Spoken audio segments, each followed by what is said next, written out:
Welcome to 108 news Telugu బులెటిన్ల ముందుగా headlines. Doctor Ambedkar marriage scheme కులాంతర వివాహాలకు 2.5 లక్షల బహుమానం. వీడు సైకోనా సన్నాసా, పిల్లలో వీడికి పన్నీరు వడ్డించలేదంట, పెళ్లి మండపాన్ని వ్యాన్తో ఢీకొట్టాడు. అల్లూరు జిల్లాలో పోలీసులు మావోయిస్టులకు మధ్య ఎదురుకాల్పులు, ఏపీలో మొదలైన అలజడి. మీరు ఎవరైనా వేరే కులపు అమ్మాయిని కానీ అబ్బాయిని కానీ ప్రేమించారా? అయితే ఈ న్యూస్ మీకోసమే. కులాంతర వివాహాలను ప్రోత్సహించేందుకు కేంద్రం డాక్టర్ అంబేద్కర్ ఫౌండేషన్ మ్యారేజ్ స్కీమ్ను ప్రారంభించింది. తొలిసారి కులాంతర వివాహం చేసుకున్న జంటలకు 2.5 లక్షల ఆర్థిక సహాయం 2 వాయిదాల్లో అందించనుంది. దంపతులలో ఒకరు ఎస్సీ, మరొకరు ఇతర కులానికి చెందినవారు అయి ఉండాలి. వార్షిక ఆదాయం 5 లక్షలను మించకూడదు. ఇవి గుర్తుపెట్టుకోండి. ఎవరైనా చికెన్ ముక్కల కోసం గొడవపడిన వాళ్ళు ఉంటారు, కానీ పన్నీర్ కర్రీ కోసం గొడవపడిన డ్రైవర్ గురించి ఇప్పుడు మీకు చెప్తాను. ఓ వ్యక్తి పన్నీర్ కర్రీ కోసం వెళ్ళి మండపంలో దారుణానికి తెగబడ్డాడు. పెళ్లికి వచ్చిన వారిపైకి బస్సుతో దూసుకు వెళ్ళాడు. ఈ ఘటనలో 6 గాయపడ్డారు. పోలీసుల వివరాల ప్రకారం ఉత్తరప్రదేశ్లోని చందౌలి జిల్లా హమీద్పూర్ గ్రామంలో ఒక వివాహం జరిగింది. ఇరు వర్గాల బంధువులు పెళ్లి వేడుకకు హాజరయ్యారు. ధర్మేంద్ర యాదవ్ అనే వ్యక్తి తన మినీ బస్సులో కొందరు పెళ్లివారిని తీసుకువచ్చాడు.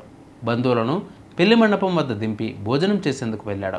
ఈ క్రమంలో ధర్మేంద్ర యాదవ్కు అడిగినంత పన్నీర్ కర్రీ వేసేందుకు పెళ్లివారు నిరాకరించారు. ఇంకేముంది, తనకు అడిగినంత పన్నీరు వేయకపోవడంతో తీవ్ర ఆగ్రహానికి గురయ్యాడు. దీనితో తన మినీ బస్సును నేరుగా తీసుకువెళ్లి పెళ్లి మండపానికి ఢీకొట్టాడు ధర్మేంద్ర యాదవ్. ఈ ఘటనలో 6 తీవ్రంగా గాయపడ్డారు. ఇందులో వధూవరుల తల్లిదండ్రులు కూడా ఉన్నారు. 6 వైద్య సహాయం కోసం సమీపంలోని ఆసుపత్రికి తరలించారు. ఈ ఘటనతో పెళ్లి పోస్ట్ పోన్ అయింది. శనివారం రాత్రి జరగాల్సిన వివాహం మరుసటి రోజు ఉదయం జరిగింది. బాధితుల ఫిర్యాదు మేరకు పోలీసులు కేసు నమోదు చేసుకుని దర్యాప్తు చేపట్టారు. డ్రైవర్ను అరెస్ట్ చేయడానికి ఒక బృందాన్ని ఏర్పాటు చేసినట్లు తెలిపారు. ఎవరైనా ముక్కల కోసం గొడవపడగా చూశాం, కానీ వీడెవడో పన్నీర్ కోసం ఇంత రచ్చ చేశాడంటూ స్థానికంగా చర్చ నడుస్తోంది. ఓవైపు తెలంగాణ ఛత్తీస్గఢ్ సరిహద్దుల్లో గత వారం రోజుల నుంచి ఆపరేషన్ కగార్లో భాగంగా మావోయిస్టుల అంతం కోసం భద్రతా బలగాలు కూంబింగ్ నిర్వహిస్తున్నాయి. మరొక వైపు ఏపీలో మావోయిస్టుల పోలీసులకు మధ్య ఎదురు కాల్పులు జరుగుతున్నాయి. అల్లూరు సీతారామరాజు జిల్లాలోని జిడిపాలెం పంచాయతీ పరిధిలో 2 చోట్ల మావోయిస్టు కదలికలను గుర్తించారు. కాకుల మామిడి, కాంటారం సమీపంలో మావోయిస్టులను గమనించిన పోలీసులు కాల్పులు జరపగా అప్రమత్తమైన మావోయిస్టులు ఎదురు కాల్పులు జరిపి చివరి నిమిషంలో తప్పించుకున్నారు. మావోయిస్టుల కోసం పోలీసులు గాలింపు చర్యలు ముమ్మరం చేశారు. తెలంగాణ ఛత్తీస్గఢ్ సరిహద్దుల్లో కరిగుట్ట అడవుల్లో భద్రతా బలగాలు కూంబింగ్ నిర్వహిస్తున్నాయి.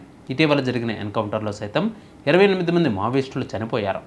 ఈ క్రమంలో కరిగుట్ట అడవులను భద్రతా బలగాలు ముట్టడించడంతో ఏపీలోని అల్లూరు జిల్లాలోకి కొందరు మావోయిస్టులు ప్రవేశించి ఉంటారని పోలీసులు భావిస్తున్నారు. ఆంధ్ర, ఒడిశా బార్డర్లోనూ భద్రతా బలగాలు గాలింపు చర్యలు ముమ్మరం చేశారు. చూసారుగా ఇవాళ బులెటిన్ అప్డేట్స్. మరిన్ని అప్డేట్స్ కోసం మా ఛానల్ 108 టీవీ 24/7 ఫాలో అవ్వండి. నమస్తే.